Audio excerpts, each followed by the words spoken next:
ಬಂಧುಗಳಿಗೆ ನಮಸ್ಕಾರ.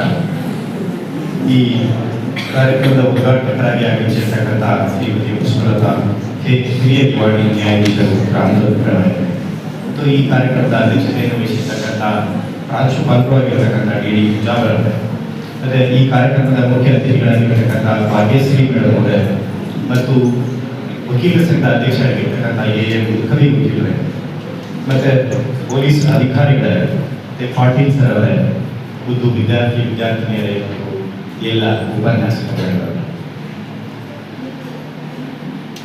ಈಗಾಗಲೇ ಸುಮಾರು ವಿಷಯಗಳನ್ನು ಹಂಚಿಕೊಳ್ಳಲಾಗಿದೆ. ನಾನು 2-3 ಅಂಶಗಳನ್ನು ತಮ್ಮ ಮುಂದೆ ಹಂಚ್ಕೊಳ್ತೇನೆ. ಮೊದಲನೇದಾಗಿ ತಾವೆಲ್ಲ ಆರೋಗ್ಯದತ್ತ ಗಮನ ಕೊಡಬೇಕು ಅಂತ ವಿನಂತಿಸ್ತೇನೆ. ತಾವು ಆರೋಗ್ಯ ಅಂದ್ರೆ ಏನು ಅಂತ ಹೇಳಿ ತಾವು ಅರ್ಥ ಮಾಡ್ಕೋಬೇಕಾಗಿತ್ತಂದ್ರೆ ಅಂಗವಿಕಲರನ್ನ ನೋಡಿ ಒಂದು ಕ್ಷಣ ವಿಚಾರ ಮಾಡಬೇಕು. ಆಸ್ಪತ್ರೆಗಳಲ್ಲಿ ಬಳಲ್ತಾ ಇರತಕ್ಕಂಥ ರೋಗಿಗಳನ್ನ ನೋಡಿ ಒಂದು ಕ್ಷಣ ವಿಚಾರ ಮಾಡಬೇಕು. ನಾವು ಎಷ್ಟು ಸಂಪದ್ಭರಿತವಾದಂತಹ ದೇಹವನ್ನು ಹೊಂದಿದ್ದೇವೆ ಅಂತಕ್ಕಂಥ ಗರ್ವದಿಂದ ನಾವು ಆ ಸಂಪದ್ಭರಿತವಾಗಿರ್ತಕ್ಕಂಥ ದೇಹವನ್ನು ನಾವು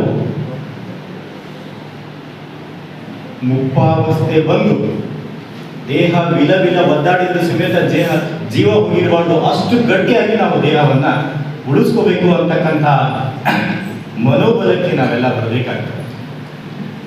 ಉದಾಹರಣೆಗೆ ಹೇಳ್ಬೇಕಂತಂದ್ರೆ ನನ್ನ ಹತ್ರ ಕೋಟ್ಯಾಂತರ ರೂಪಾಯಿ ಇದೆ, ಅನುಭವಿಸುವ ಆರೋಗ್ಯ ಇರಲಿಲ್ಲ ಅಂತಂದ್ರೆ ಇದು ಪ್ರಯೋಜನ ಇಲ್ವಲ್ಲ. ನನ್ನ ಕಡೆ ಬೇಕಾದಷ್ಟು ಗಾಡಿ ಬಂಗ್ಲೆ ಆಳು ಕಾಳುಗಳಿದ್ದಾವೆ, ಅವುಗಳನ್ನ ಅನುಭವಿಸೋ ಆರೋಗ್ಯ ಇರಲಿಲ್ಲ ಅಂತಂದ್ರೆ ಎಲ್ಲ ಸಂಪೂರ್ಣ ಜೀವನ ಶೂನ್ಯ ಅಂತ ಅನ್ನಿಸ್ತದೆ. ಹೀಗಾಗಿ ನಾವೆಲ್ಲ ಆರೋಗ್ಯವನ್ನ ಕಾಪಾಡ್ಕೋಬೇಕು ಅಂತ ವಿನಂತಿಸ್ತೇನೆ. ಇನ್ನು ಎರಡನೇ ಅಂಶವಾಗಿ ಹೇಳೋದಾಗಿತ್ತು ಅಂತಂದ್ರೆ ಈ ವಯಸ್ಸಿನಲ್ಲಿ ಯಾರು ತಂದೆ ತಾಯಿಗಳಿಗೆ ಮೋಸ ಮಾಡಬೇಡ್ರಿ ಅಂತ ಹೇಳಿ ವಿನಂತಿಸ್ತೇನೆ. ಇದು ಅದೇನೋ ಒಂದು ಹಾಡನ್ನ ಹಾಡ್ತಾರೆ, ಹುಚ್ಚು ಕೋಡಿ ಮನಸ್ಸು 16ರ ವಯಸ್ಸು ಅಂತೇಳಿ ಬಹಳ ಬ್ಯೂಟಿಫುಲ್ ಆಗಿ ಬರೆದಿದ್ದಾರೆ ಹಾಡನ್ನ. ಅಲ್ಲಿ ಆ ಅಂಶವನ್ನ ನಾನು ನಿಮ್ಗೆ ಯಾಕೆ ಹೇಳ್ತಾ ಇದ್ದೀನಿ ಅಂತಂದ್ರೆ, ನಿಮ್ ತಂದೆ ತಾಯಿಗಳು ರಾತ್ರಿ ಮಲ್ಗೋವಾಗ ಮನೆಯನ್ನ ಕಿಲಿ ಹಾಕಿ ಮಲ್ಗೋದಿಲ್ಲ. ನನ್ನ ಮಕ್ಕಳು ನನಗೆ ಮೋಸ ಮಾಡ್ತಾರೆ ಅಂತಕ್ಕಂಥ ಭಯದಿಂದ ಮಲ್ಕೋದಿಲ್ಲ. ನಿಮ್ಮ ಮೇಲೆ ಭರವಸೆ ಇಟ್ಟು ಮಲಗ್ತಾರೆ, ಮತ್ತೆ ನಿಮ್ಮ ಮೇಲೆ ಭರವಸೆ ಇಟ್ಟು ಶಾಲೆಗೆ ಕಳಿಸ್ತಾರೆ.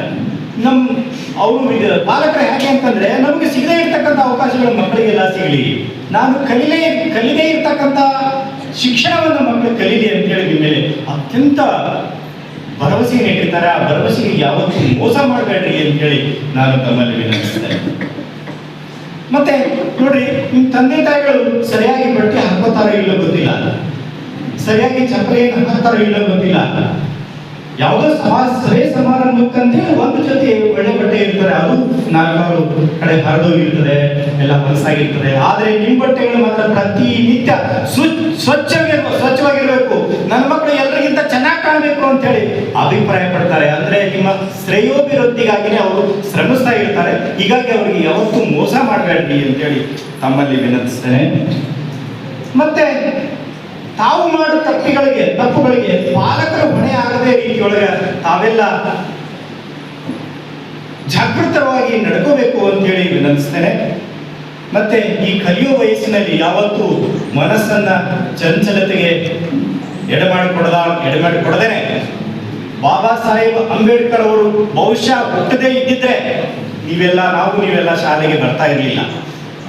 ಅವ್ರು ಕೊಟ್ಟಿರ್ತಕ್ಕಂಥ ಭಿಕ್ಷೆ ಅಂತ ತಿಳ್ಕೊಂಡ್ರು ಸಮೇತ ಅವರು ಶ್ರೀರಕ್ಷೆ ಅಂತೇಳಿ ನಮ್ಮನ್ನು ಕಾಪಾಡ್ತಾ ಇದೆ ಶಿಕ್ಷಣ ಅನ್ನೋ ಅಂಶವನ್ನ ಗಮನದಲ್ಲಿ ಇಟ್ಕೊಂಡು ತಮ್ಮ ಜೀವನವನ್ನ ರೂಪಿಸಬೇಕು ಅಂತ ಹೇಳಿ ವಿನಂತಿಸ್ತಾ ನನ್ನ ಮಾತುಗಳನ್ನು